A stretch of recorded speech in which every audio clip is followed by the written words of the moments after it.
অনির্বাণের এই লুকোচুরির জন্য জবাব চাইতে হঠাৎ করে অনির্বাণ অফিসে গিয়ে হাজির হলো রাই। হ্যাঁ বন্ধুরা, ভিডিওতে লাইক দিয়ে দেখতে থাকুন। রাই অফিসে এসেছে, এই খবরটা অনির্বাণের কান অব্দি পৌঁছানো মাত্র অনির্বাণ চমকে উঠে আর বলতে থাকে যে কি, রাই হঠাৎ করে আমার অফিসে আসতে কেন গেল, কি হয়েছে এটা কি? ওদিকে রাই যখন দুম করে অনির্বাণের অফিসে কেবিনে ঢুকে পড়ে আর বলতে থাকে যে অনির্বাণ, তোমাকে আমাকে আজকে সব কিছুর জন্য জবাবদিহি করতে হবে। তোমার কিসের এত দায় পড়ে গিয়েছিল যে তুমি আমার দাদা ভাইয়ের সার্জারির জন্য গোটা অ্যামাউন্টটা বেয়ার করছো? বলো তো, না কি তোমাকে বলেছে? এই দুঃসাহসটা কেন তুমি দেখালে বলো? এই কথা বলা মাত্র অনির্বাণ বলতে থাকে যে রাই, তুমি সব কী বলছো বলো তো?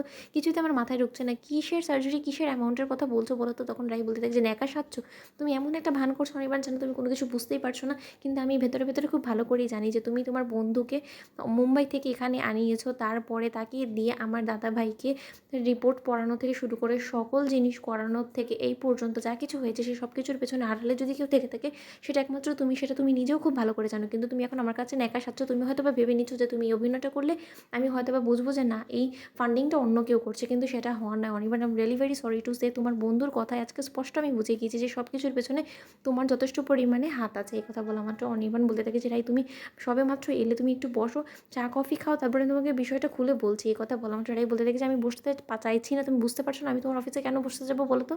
তখন অনির্বাণ বলতে থাকে যে রাই, তাহলে একটু শান্ত হও, তুমি আমার কথাটা বোঝার চেষ্টা করো। দেখো রাই, আমি জানি যে আমি তোমাকে আড়ালে রেখে অনেক বড় একটা ভুল করে ফেলেছি, কিন্তু আমার তো মনে হয় না যে আমি দাদা ভাইয়ের প্রতি আমার যা দায়িত্ব কর্তব্য ছিল সেটাই পালন করেছি, সেটাতে কোনো ভুল ছিল?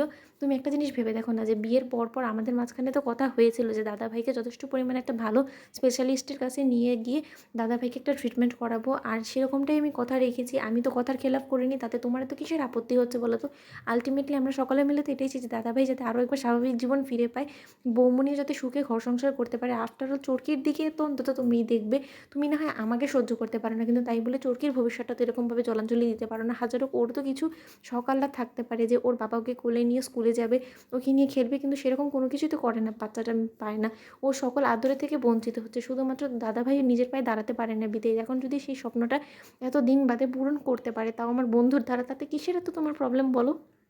তখন রাই বলতে থাকি যে দেখো অনির্বাণ, সেসব জেনে আমার আর কোনো রকম কোনো লাভ নেই। আমার মূল কথা যেটা হলো গিয়ে যে তুমি যত টাকা আমার দাদা ভাইয়ের সার্জারির পেছনে দিয়েছো, আমি সেই সকল টাকা তোমাকে পে করে দিতে চাই। আর সেই অ্যামাউন্টটা কত তুমি যদি আমাকে জানাতে, তাহলে আমার জন্য খুব সুবিধা হতো। কথা বলা আমি অনির্বাণ বলতে থাকি যে প্রয়োজনে আমি আমার গোটা কোম্পানিটা অবধি বেঁচে দিতে পারি দাদা ভাইয়ের ট্রিটমেন্ট করানোর জন্য, কিন্তু তাই বলে আমি তোমার কাছ থেকে সেই অ্যামাউন্টটা কোনো মতে আদায় করবো না রাই। আর আমি খুব ভালো করেই জানি যে তুমি এটা জানো যে এই ট্রিটমেন্টটা ব্যয়বহুল, কিন্তু তার সত্ত্বেও তুমি যে কেন এরকম করে আমার সাথে ঝগড়া করার জন্য আমার অফিস অব্দি ছুটে আসলে সেটাই আমার মাথায় ঢুকছে না। আমি কী এমন অপরাধ করে ফেলছি বলতে পারো? না হয় আমাদের মধ্যে বনিবনা হচ্ছে না, কিন্তু তাই বলে সেই শাস্তিটা কি তুমি তোমার দাদা ভাইকে দিতে চাও? এটাই কি তোমার বিবেক বলে বলো রাই? বন্ধুরা, ভিডিওটি ভালো লাগলে লাইক, শেয়ার করে সাবস্ক্রাইব করতে ভুলো না।